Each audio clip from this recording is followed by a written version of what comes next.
Kang Minho stood at the observation window of the transport ship and watched the stars blur past. His reflection stared back at him, a thin young man with nervous eyes and calloused hands.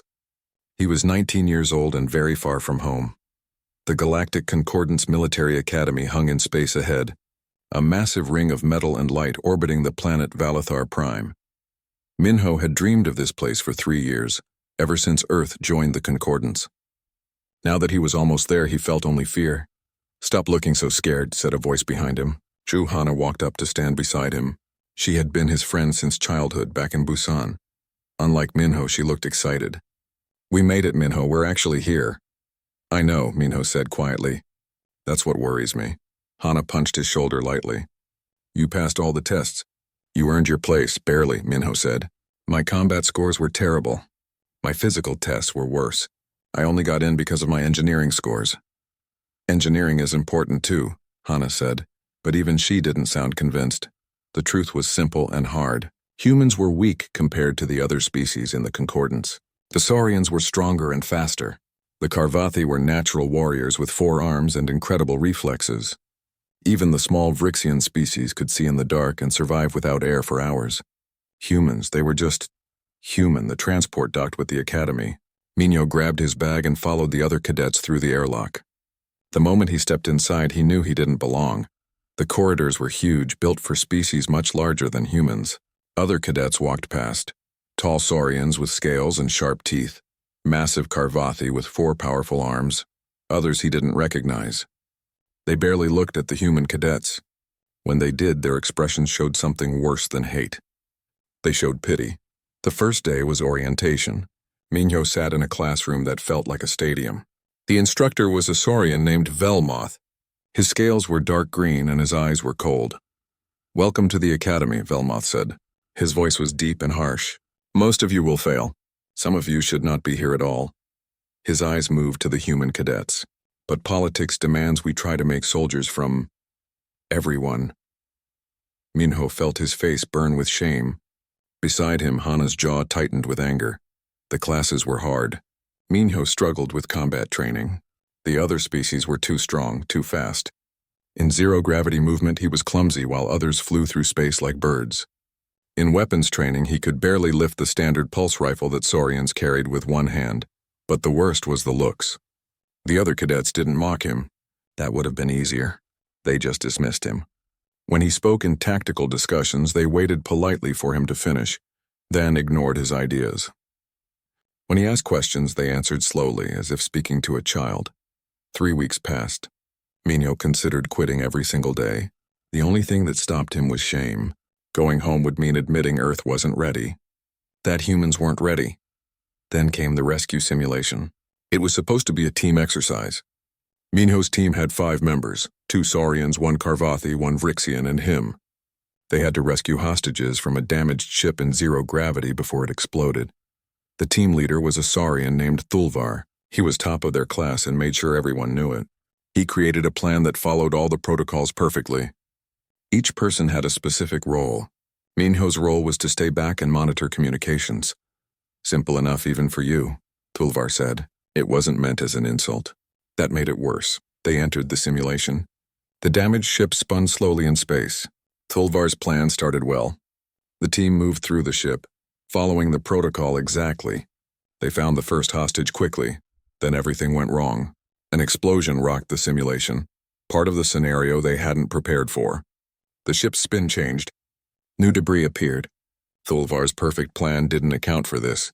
"Return to protocol," Thulvar ordered. "Stick to the plan!" But the plan was broken. Minho watched from his position and saw what the others didn't. The new spin pattern would bring debris through their escape route in 2 minutes. The secondary exit was blocked. Protocol said to abort the mission, but the hostages were still inside. Minho made a decision. He left his position and pushed off into the ship. "Minho, what are you doing?" Hana's voice crackled in his helmet. "Get back to position." Minho didn't answer. He grabbed pieces of debris and used them to change his direction. It was messy and uncontrolled, but it worked. He reached a damage panel and tore it open. Inside were the emergency thrusters, usually for crew, but he could reprogram them. His fingers flew over the controls. The ship's computer fought him, but Minho had always been good with machines. He rerouted power and fired the thrusters in a pattern that shouldn't work. The ship's spin changed again just slightly. It was enough. The debris field shifted. The escape route opened. "Go now," Minho shouted into the comm. "You have 30 seconds. Thulvar hesitated for only a moment, then moved. The team grabbed the hostages and flew toward the exit. They made it out with 5 seconds to spare. The simulation ended. In the debriefing room, Velmoth stood at the front with his arms crossed. His expression was angry. "Cadet Kang," he said, "you abandoned your position. You broke protocol. You endangered the entire team with your reckless behavior." Minho stood at attention. "Yes, sir." "But the hostages were not real," Velmoth interrupted.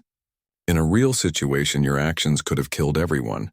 This is why humans are not ready for military service. Do you think your primitive instincts are better than thousands of years of concordance wisdom?" Minho said nothing. What could he say? Velmoth was right about the protocol. But the protocol would have failed. Minho knew it. Didn't that matter? "Dismissed," Velmoth said. The word carried disappointment like a weight. That evening, Minho sat alone in the human dormitory. Hana found him there staring at nothing. "You saved the mission," she said. "Everyone knows it." "I broke the rules," Minho replied. "That's all they see." "Then they're idiots," Hana said. But even she looked uncertain. The next day, an announcement came over the academy speakers. "All cadets report to the main assembly hall. Commander Pilrix will make an important announcement." The assembly hall was packed. Minho stood in the back with the other human cadets. Commander Pilrix was a tall saurian with silver scales and sharp, intelligent eyes. "Cadets," the commander said, "we have a great honor. A legendary warrior has agreed to visit our academy and evaluate your training. Many of you know his name. Rickthar the Unbroken." The hall erupted in excited whispers. Even the usually calm Karvathi cadets looked impressed. Minho saw Thulvar's eyes shine with admiration. "Who's Rickthar?" Minho whispered to Hana. She stared at him. "You don't know? He's only the most famous warrior in the Concordance. He held the Gate of Karath against 1,000 enemies alone. He's won battles that should have been impossible. They say he's never been defeated, and he's coming here." Minho felt his stomach sink. A legendary warrior would surely see how weak humans were. How weak Minho was. "He arrives in 3 days," Commander Pilrix continued. "Prepare yourselves. This is an opportunity to learn from the best." The assembly ended. As Minho walked back to the dormitory, he heard other cadets talking excitedly about Rickthar. They spoke of his battles, his wisdom, his strength. They wondered if he would choose any of them to train personally. Nobody wondered if he would choose a human. That would be impossible. Laughable. Minho lay in his bunk that night and stared at the ceiling. 3 days until Rickthar arrived. 3 days until a real warrior saw how inadequate humans were. 3 days until Minho's dream of proving Earth belonged in the stars finally died. He didn't know that those 3 days would change his life forever. He didn't know that the great warrior would see something in him that no one else could see. He didn't know that very soon. The entire galaxy would learn what it meant to underestimate a human. But for now, Kang Minho was just a scared young man, very far from home, trying not to give up hope. The next 3 days felt like 3 years. Every cadet in the academy prepared for Rickthar's arrival. They trained harder, studied longer, and polished their uniforms until they gleamed. Even the instructors seemed nervous. Minho tried to stay invisible. He kept his head down in classes and avoided drawing attention. It was a skill he had perfected since arriving at the academy. Being noticed meant being judged, and being judged meant being found wanting. On the morning of the 3rd day, Minho sat in the tactical theory classroom. Instructor Velmoth was teaching about fleet formations when the door opened. Every head turned, a figure stood in the doorway. He was massive, over 8 feet tall with 4 thick arms covered in scars. His skin was dark gray, tough as armor. His face was hard and weathered, with deep-set eyes that seemed to see everything. He wore simple combat gear with no decorations, no medals, nothing to show his rank. He didn't need them. "Rickthar," Velmoth said, and his voice actually trembled slightly. "We are honored by your presence." Rickthar said nothing. He simply walked to the back of the classroom and sat down. The chair groaned under his weight. His eyes swept across the cadets once, then fixed on Velmoth. "Continue," Rickthar said. His voice was like grinding stone, deep, rough, and somehow gentle. Velmoth continued the lesson, but everyone could feel the great warrior's presence. Cadets who usually slouched sat perfectly straight. Those who whispered fell silent. Even Thulvar, normally so confident, looked like he might faint from nerves. Minho was grateful to be sitting in the middle of the room. Not at the front where Rickthar might notice him, but not hiding in the back either. Just invisible. The lesson moved to a practical exercise. Velmoth displayed a tactical scenario on the holoscreen. Enemy forces have taken position in an asteroid field. You must remove them with minimal casualties. Cadet Thulvar, present your solution. Thulvar stood with pride. His solution was elegant and precise. He would use a standard pincer formation, draw the enemy out, and destroy them with superior firepower. It followed every rule in the Concordance tactical manual. The other cadets nodded in approval. Acceptable, Velmoth said. Any other approaches? Silence filled the room. The solution was perfect according to doctrine. What else was there to say? Minho looked at the tactical display and frowned. Thulvar's plan would work in ideal conditions. But wars weren't fought in ideal conditions. The asteroid field was dense. The enemy position let them retreat deeper into the field. The pincer formation would take time to set up, giving the enemy time to prepare. And if the enemy didn't take the bait? You disagree, cadet? A voice like grinding stone said. Minho's head snapped up. Rickthar was looking directly at him. Every other cadet turned to stare. No, sir, Minho stammered. I mean, Cadet Thulvar's solution is very good, but... Rickthar's eyes didn't blink. Minho swallowed hard. But it assumes the enemy will behave predictably. If they don't take the bait, the pincer formation could be turned against us, and the asteroid field gives them too many places to hide and regroup. Thulvar's scales flushed darker with anger. The plan follows proper doctrine. It has worked in countless battles. Are you suggesting your primitive human instincts are superior to thousands of years of Concordance military wisdom? No, Minho said quickly. I see another possibility. Explain, Rickthar commanded. Minho's hands shook as he stood. He walked to the holoscreen and manipulated the display. What if we don't try to draw them out? What if we go in? The room filled with disbelieving whispers. Going into an asteroid field where the enemy had position was suicide. The asteroids work both ways, Minho continued. They give the enemy cover, but they also limit sensor range. If we send small teams through different vectors using the asteroids as cover, we could get close before they detect us. Then we attack from multiple angles at once. They'll be surrounded before they know we're there. You would split our forces, Velmoth said with disapproval. Another violation of basic doctrine. It's messy, Minho admitted. And yes, it breaks the rules. But the asteroid field isn't a standard battlefield. The rules weren't written for this situation. Interesting, Rickthar said. He stood and walked to the holoscreen. His 4 hands moved across the controls with surprising delicacy. Instructor Velmoth, may I run both scenarios? Velmoth couldn't refuse. Of course, honored warrior. Rickthar programmed both solutions into the combat simulator. First, he ran Thulvar's plan. It worked perfectly. The enemy took the bait. The pincer closed. Victory was achieved with acceptable losses. Then he ran Minho's plan. The split forces moved through the asteroids. Some teams took fire, but they adapted, using the rocks as cover. They converged on the enemy position and overwhelmed it. The victory was faster and casualties were actually lower. Again, Rickthar said. He changed variables in the simulation. The enemy didn't take the bait this time. Thulvar's plan stalled, and the battle became a grinding stalemate. Minho's plan still worked, because it never relied on the enemy behaving a certain way. Rickthar ran 7 different variations. Thulvar's plan worked in 3. Minho's plan worked in all 7. The room was completely silent. Rickthar turned to look at Minho. For a long moment he said nothing. Then he nodded once and returned to his seat. Continue with the lesson, he said to Velmoth. The rest of the class passed in a blur. Minho couldn't focus. He had just shown up one of the best cadets in the academy, and he had done it in front of Rickthar the Unbroken. He didn't know if that was very good or very bad. After class, Thulvar stopped him in the corridor. You embarrassed me, the Saurian said coldly. You made me look weak in front of the great warrior. I didn't mean, Minho started. Challenge you, Thulvar interrupted. Personal combat trial. Tonight in the training ring. Unless the human is too frightened?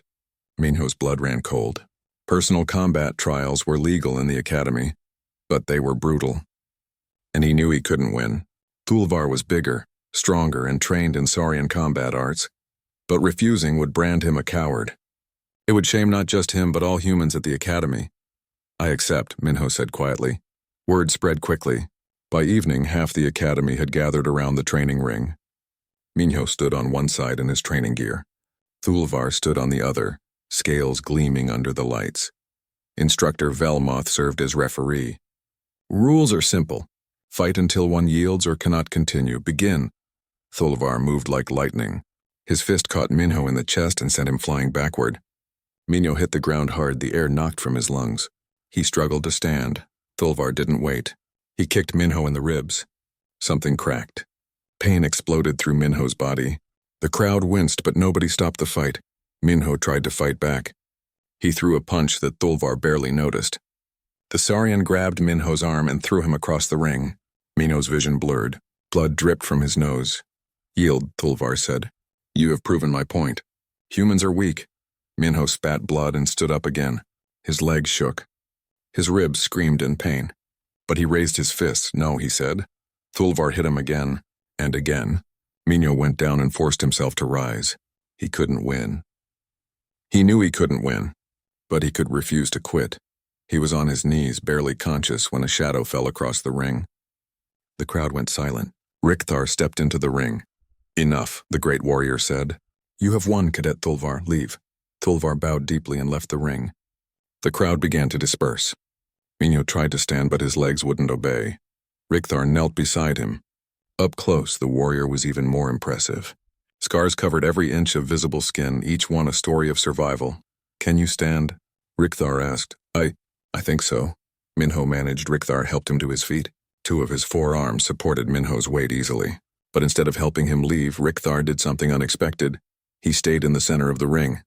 You lost this fight, Rickthar said, but you did not give up. Now I will test you further. Strike me. One blow, any method you choose. You have 5 minutes. Minho stared at him. The great warrior wanted Minho to attack him. Now?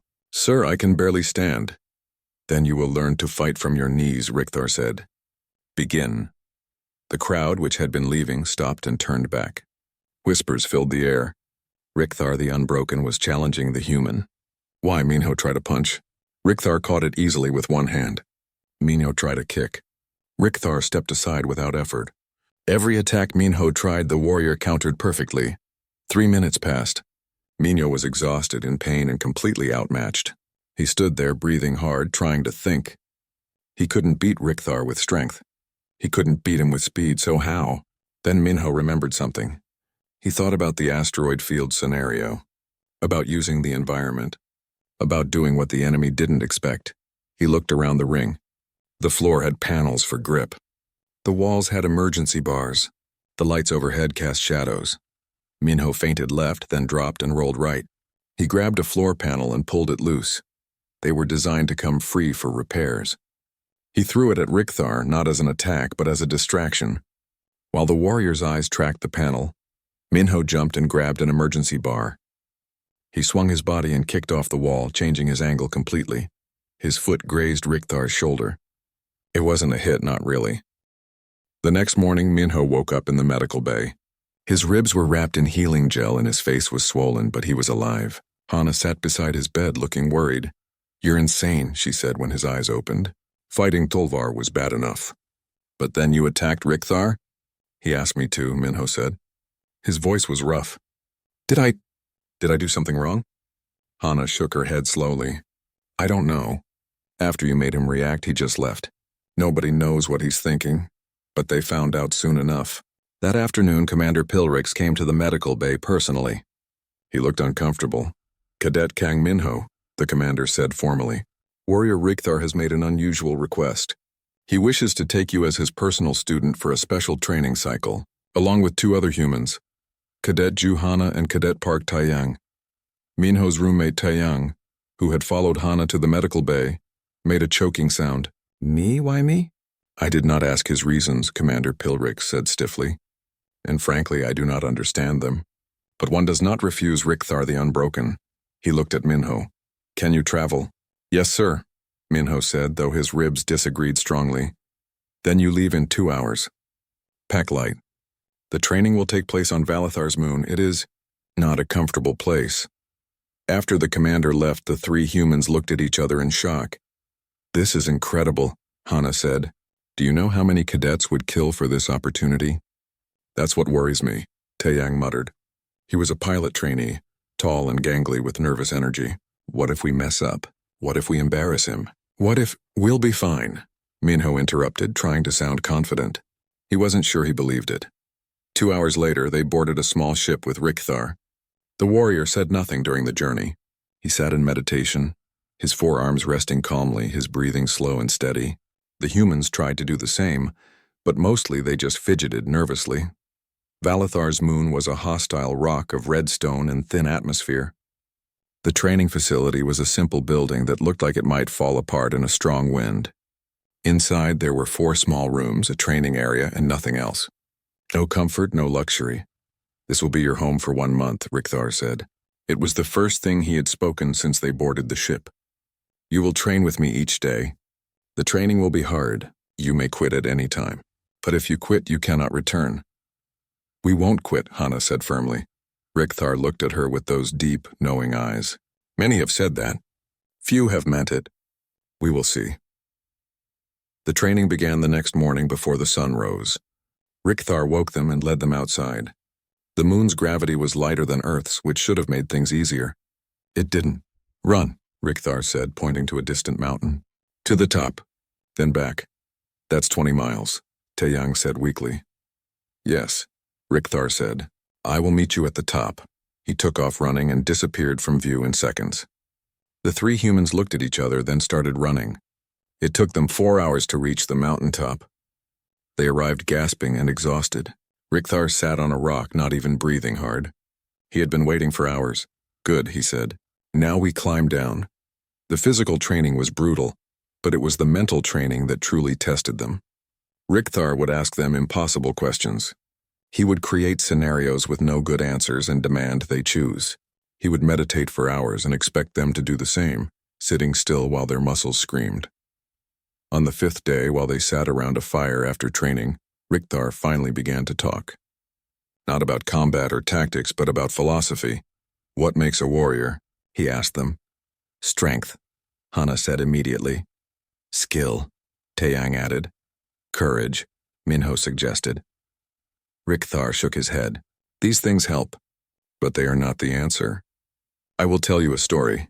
He stared into the fire, his 4 hands clasped together. When I was young, I was weak. Not in body, I was always large, but in spirit. I thought too much. I questioned orders. My people, the Karvathi, value instinct and action. They called me flawed. They said I would never be a true warrior.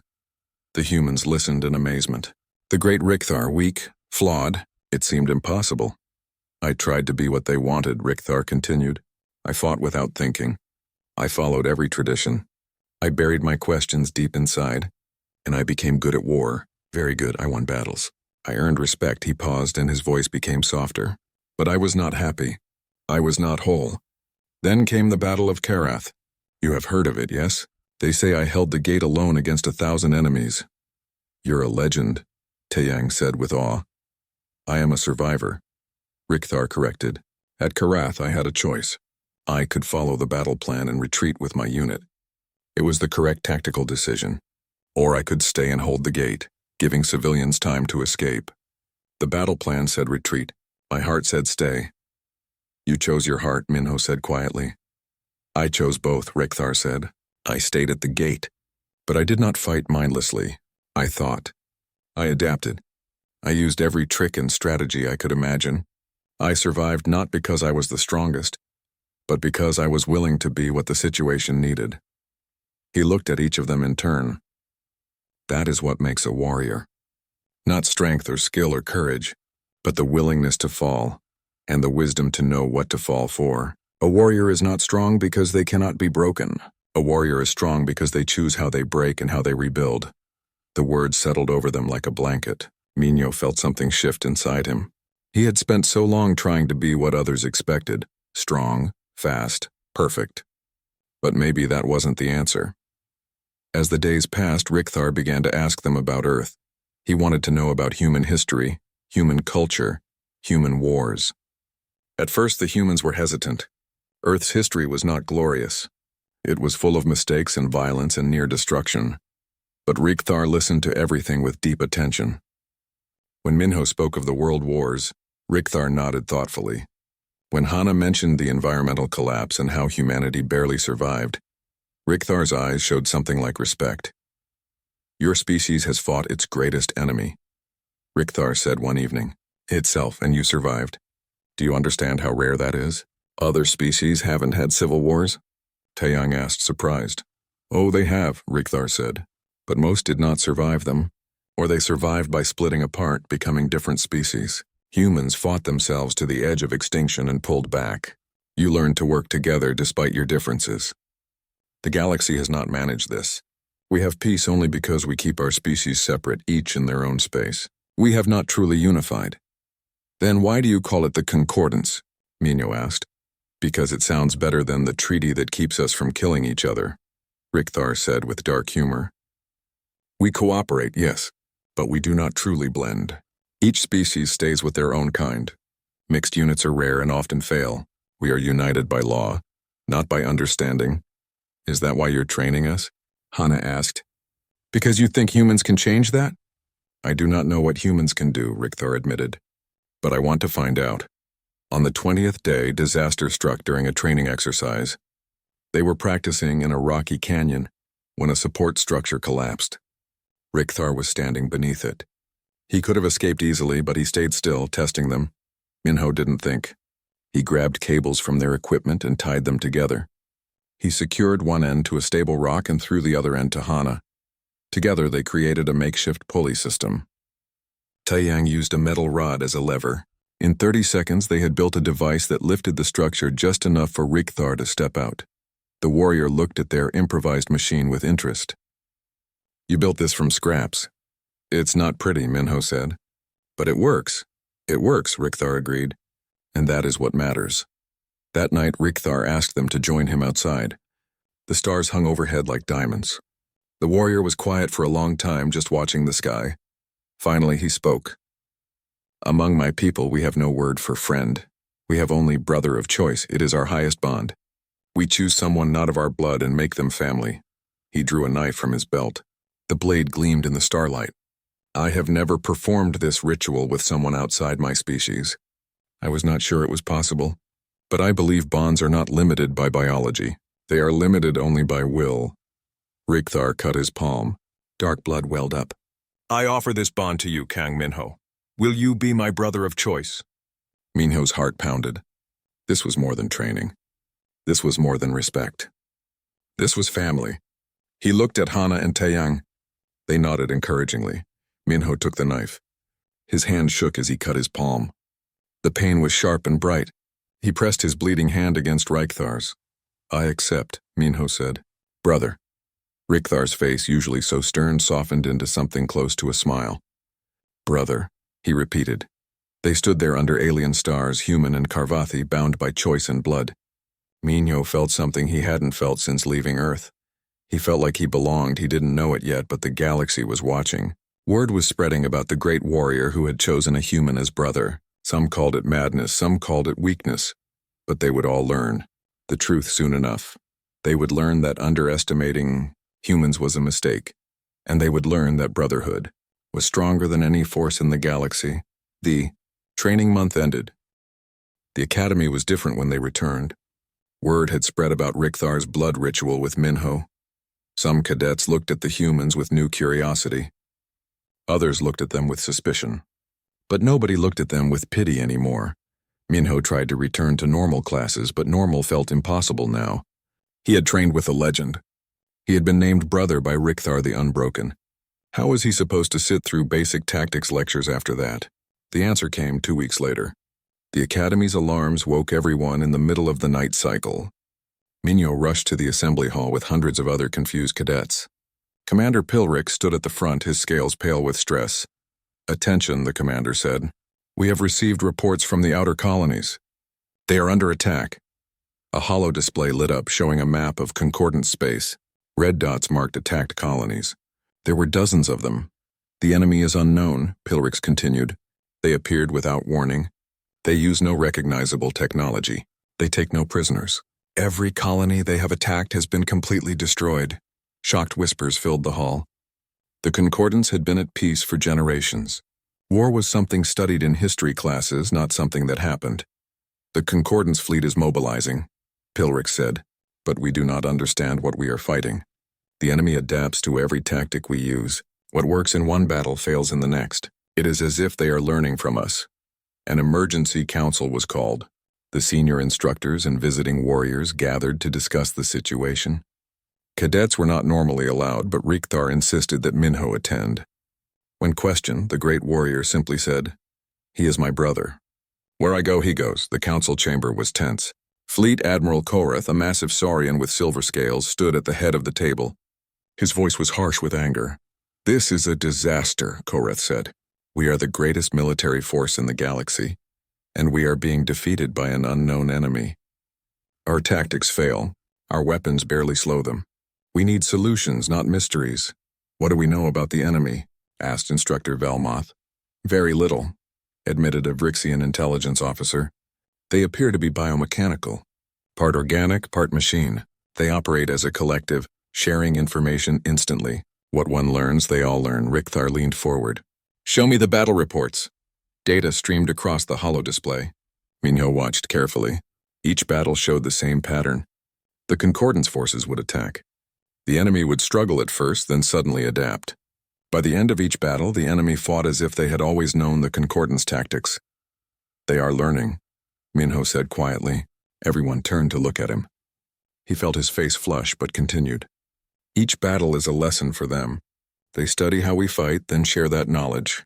Every time we attack, we teach them how to defeat us." Admiral Korath's eyes narrowed. "The human speaks as if he knows battle. He is a cadet, a weak species playing at war." "The human is my brother," Rikhtar said coldly. "And he is correct. We are fighting this war the wrong way. We use the same tactics again and again. We are predictable, and this enemy thrives on predictability." "What do you suggest?" Commander Pilrix asked. "That we abandon thousands of years of Concordance military doctrine?" "I suggest we stop teaching the enemy how to kill us," Rikhtar said. "We need reconnaissance. We need to watch them without engaging. We need to understand what they are before we fight them again." Admiral Korath slammed a fist on the table.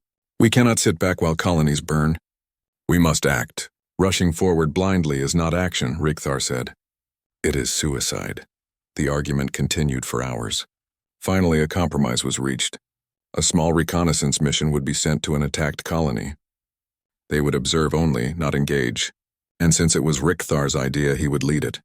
"I need a team," Rikhtar said. "Small and flexible, not a standard unit." "Take whoever you wish," Commander Pilrix said. Rikhtar looked around the room. "I will take Cadets Kang Minho, Juhana, and Park Taeyang." The room erupted. "You cannot be serious," Admiral Korath shouted. "They are cadets, humans. They have never seen real combat." "Which is exactly why I want them," Rikhtar said calmly. "They have not been trained into thinking one way. They will see what veterans might miss." "I will also send Cadet Tulvar," Velmoth said quickly, "to assist." The implication was clear. Tulvar would be there to make sure the humans didn't embarrass the Concordance. Rikhtar nodded. "Acceptable. We leave in 6 hours." Minho found himself in his dormitory packing gear with shaking hands. Real combat. An unknown enemy. He was terrified. Hana entered, looking equally scared but trying to hide it. "We're going to war," she said, and her voice cracked slightly. "I know," Minho replied. Taeyang burst in, his face pale. "I'm a pilot. I fly ships. I'm not supposed to go on ground missions." "Why did he choose me?" "Because he trusts us," Minho said, trying to sound confident. "That's what worries me," Taeyang muttered. "What if we let him down?" 6 hours later, they boarded a small, fast ship. Tulvar was already there, checking weapons with practiced efficiency. He looked at the humans with an expression that was no longer quite contempt, but wasn't respect either. "Something in between. Try not to slow us down," Tulvar said. The journey took 3 days. During that time, Rikhtar taught them about the Karvathi concept of Vethkar, seeing the battle before it happens. Not predicting the future, but understanding patterns so deeply that you know what must come next? Watch everything, Reichthar instructed. The enemy's movements, their formations, their timing. Everything tells a story. Learn to read it. They arrived at colony designation Theta 7. What they found was horror. The colony had been home to thousands. Now it was rubble and ash, buildings torn apart, ground scorched, and everywhere an eerie silence. Spread out, Reichthar ordered. Document everything. But stay in communication range. If you see the enemy, do not engage. Report and retreat. Minho moved through the ruins with Hana. His heart pounded at every shadow. But there was something strange about the destruction. It wasn't random. The buildings weren't just destroyed, they were dissected. Taken apart piece by piece, they were studying us, Minho realized. Look at this. They took apart the communications hub. And the medical center. And the defense stations. They were learning how our colonies work. That's not war, Hana said, disturbed. That's research. A click in their earpieces made them jump. All units, Reichthar's voice said. Converge on my position. I found something. They found Reichthar standing in what had been the colony's central plaza. Thulvar and Taeyang arrived from other directions. In the center of the plaza was something that didn't belong. A structure of biomechanical material, pulsing with faint light. What is it? Thulvar asked. I believe it is how they communicate, Reichthar said. A relay of some kind. They left it here. Why would they leave it? Hana wondered. Minho stepped closer, examining the structure. Patterns of light flowed through it. And those patterns, they looked familiar. He had seen similar data flows in Concordance communication systems. It's not a relay, Minho said slowly. It's a recorder. They're not just destroying colonies. They're documenting everything. Our technology, our tactics, our responses. They're building a database of how to fight us. Reichthar's 4 hands clenched into fists. Then each colony we lose makes them stronger. They are turning our own actions against us. A sound made them all freeze. Movement in the ruins. Shadows that moved wrong. And then they appeared. The enemy emerged from hiding places all around the plaza. They were nightmares made metal and flesh, bodies that shifted and reformed.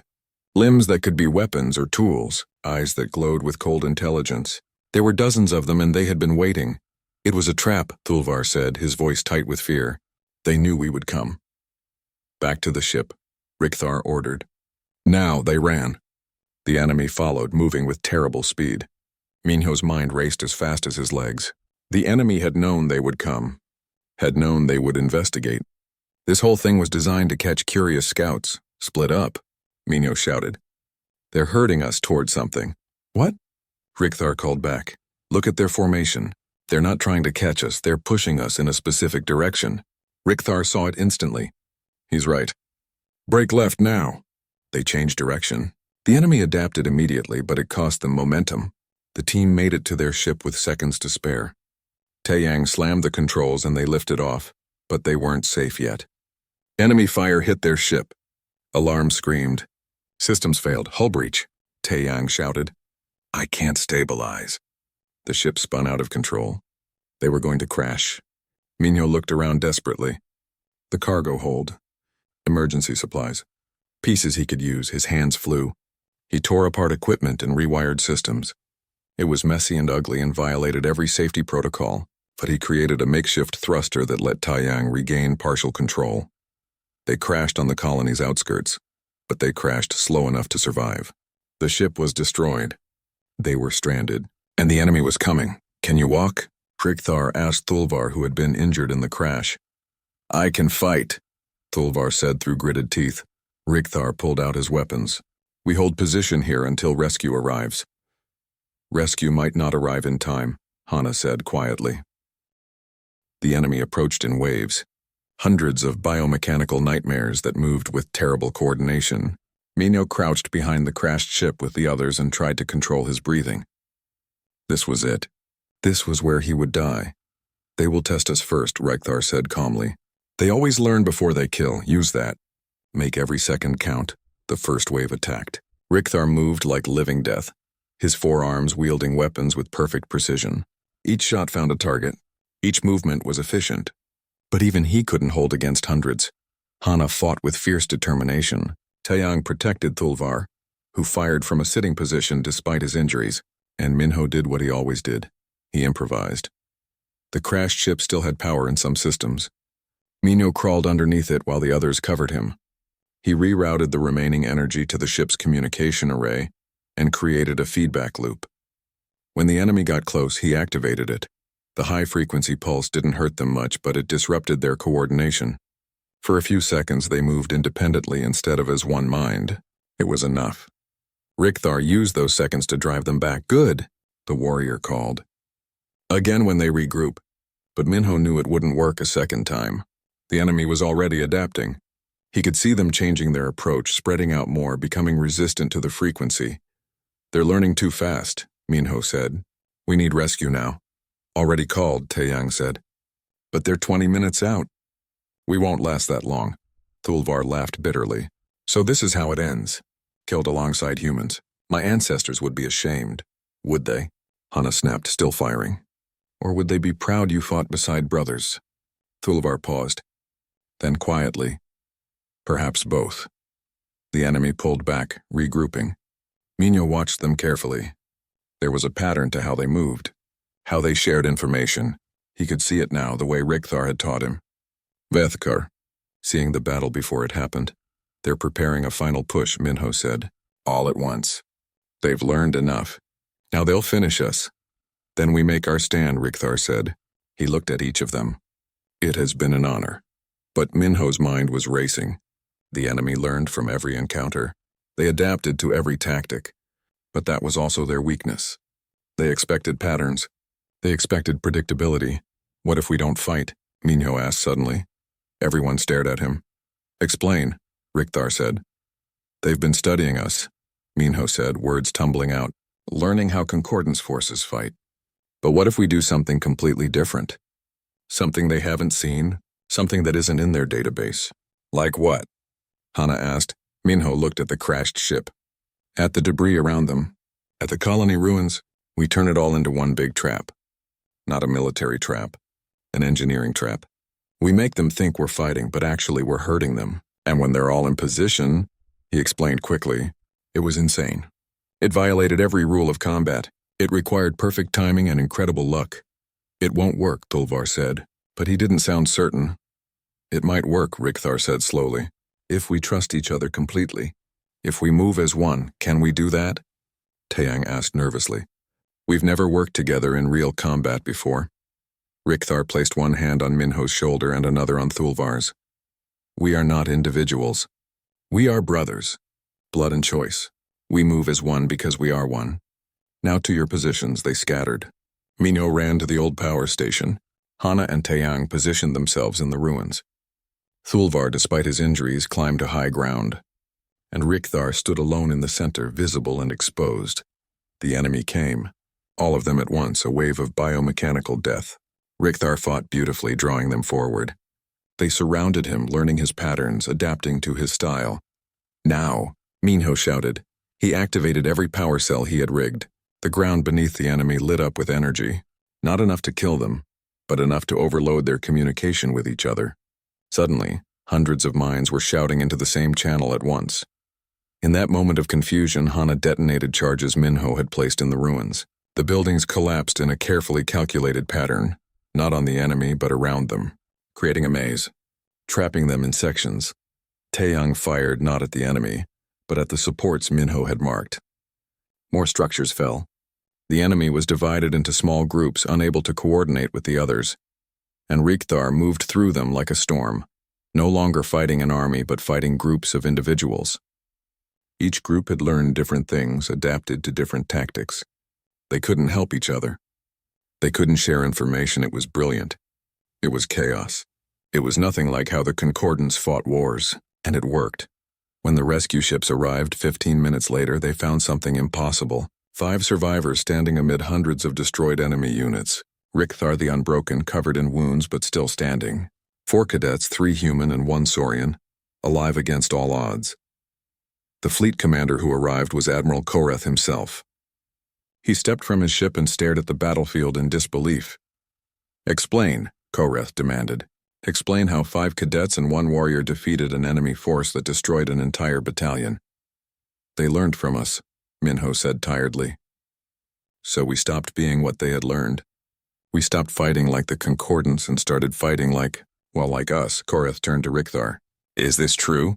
Every word, Rikthar said. The Terran strategy saved us. His improvisation created opportunity. Without him, we would be dead. Thulvar stepped forward, leaning on Hana for support. The humans fought with honor. More than honor. They fought with wisdom. I was wrong about them. Koreth was silent for a long moment. Then he looked at Minho. Really looked at him for the first time. Not as a weak human, but as a soldier who had survived the impossible. Tell me your plan in detail, Koreth said. Everything. If this enemy truly learns from us, then we must learn to stop teaching them. We must learn to be unpredictable. Back at the academy, everything changed. The reconnaissance mission became legendary. The story spread through the Concordance fleet. A human cadet had defeated an enemy that veteran warriors couldn't understand. He had done it not with strength, but with thinking differently. The Concordance Council called an emergency session. The war with the enemy, now officially designated the Collective, was going badly. Colonies continued to fall. The fleet needed a new strategy. Rikthar stood before the council and made a proposal that shocked everyone. We must create mixed species units, not Saurians fighting with Saurians and Karvathi with Karvathi, but all species together, learning from each other's differences. Impossible, said a counselor. Different species have different tactics. They would be chaotic. Exactly, Rikthar said. The Collective thrives on predictability. Chaos is our weapon, and humans excel at chaos. Admiral Koreth stood. Minho waited for him to argue. Instead, the Admiral said something unexpected. I opposed human integration into our military. I believed them weak. I was wrong. He looked at Minho. The Terran cadet saved not just his team, but showed us a new way to fight. If we are to win this war, we must embrace what we have feared. We must embrace change. The vote was close. Many counselors still doubted. But Ambassador Choi Dasam, Earth's representative, gave a powerful speech. She spoke of humanity's history, of how humans had fought themselves for thousands of years and learned to cooperate, of how diversity made them stronger, not weaker. And Thulvar, now recovered from his injuries, spoke as well. I hated the humans. I thought them inferior. Then a human saved my life when Doctrine said to leave me. If this is weakness, then we need more weakness. We need more thinking that breaks rules and creates new answers. The vote passed by one vote. Minho was promoted to junior officer and given command of the first integrated unit. His team included humans, Saurians, Karvathi, and Vrixians. They were called Rikthar's Legacy. The first days were hard. The different species didn't trust each other. They had different fighting styles, different values, different ways of thinking. Arguments were constant, but slowly they learned. The Saurians taught discipline. The Karvathi taught ferocity. The Vrixians taught patience.